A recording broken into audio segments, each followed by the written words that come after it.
been out there for so long that I just cannot wait to teach you something that we do and we've been doing at Results Only for probably 10 of the last 20 years. And I can't believe it is not commonplace in every single gym in America. Well, first of all, hi, it's Bobby. I'm back. Nice to see you. And this is Results Only TV, so glad for tuning in. The thing that I wanted to get across today is that there's this constant thing about body part exercises.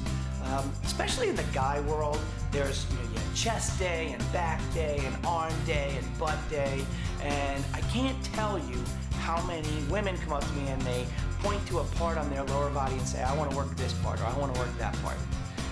Can you spot reduce? That's like a 40-minute post, so we'll have to do that another day. Quick answer, not really. If you are a fitness competitor, yes, you can.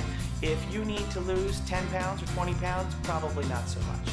So let me explain what that means. When we look at the body, your body works in unison. So you don't want to treat your body like I have chest parts and I have bicep parts and I have butt parts and I have calf parts.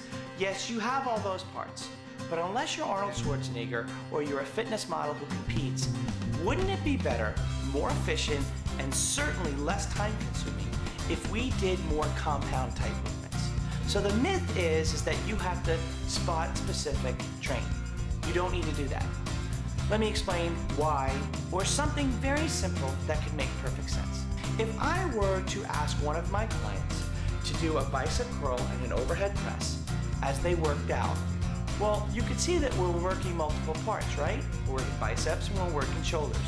But we also have stabilizers. So for example, if I ask them to stand on one foot, well, now we've got a mobility exercise for your ankles. We've got a stability exercise for your knees and your hips. You've got the balance part of the exercise because you're only on one leg. You have to stabilize your core while you do all of those exercises so that you don't sway too much and that you're keeping your spine safe.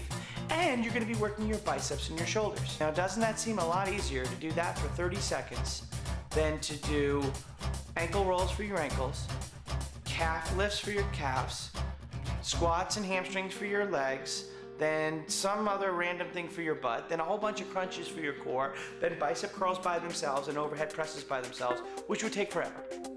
I just did it all in 30 seconds.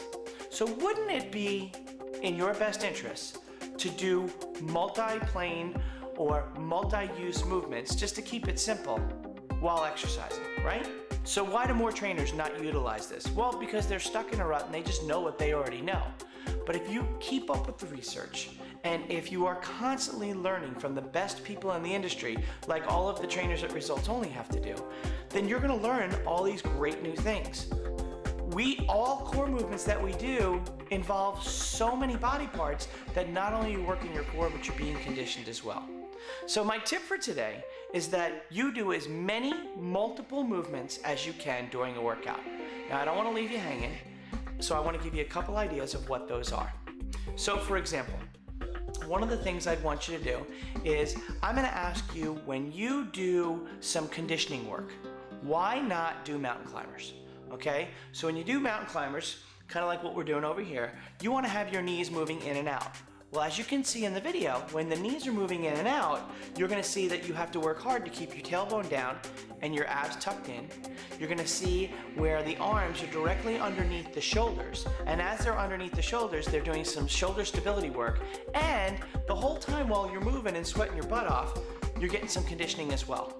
Wouldn't it be better to do that for 30 seconds or 45 seconds and get all of that done in a short amount of time, take a break, then do it again, then take another short break and then do it again, then go out and try and run a mile?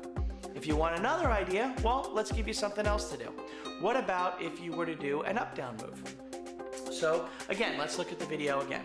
You're going to see somebody who's going to squat down, they're going to throw their legs back, they're going to bring their legs in, they're going to jump up, and when they jump up, now we're utilizing all sorts of other musculature, stabilizers, and mobility movement exercises all in one quick exercise. As we do all of this, I want you to understand that if you want to achieve the results that you want, you have to use more muscles and more movement patterns than what has traditionally been known in the myths of, hey, this is what I have to do to work out.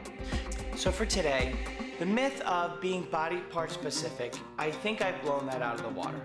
The ability to do multiple movements in one exercise is the way to go. I think you'll find it obviously more efficient, but you're also going to have the ability to get a lot more done in a lot less time. Now, if you don't know how to put this stuff together and you haven't been able to figure it out from the workouts, you know where we are. Otherwise, start implementing some of these exercises into your routines whenever you work out, starting today. Have a good day.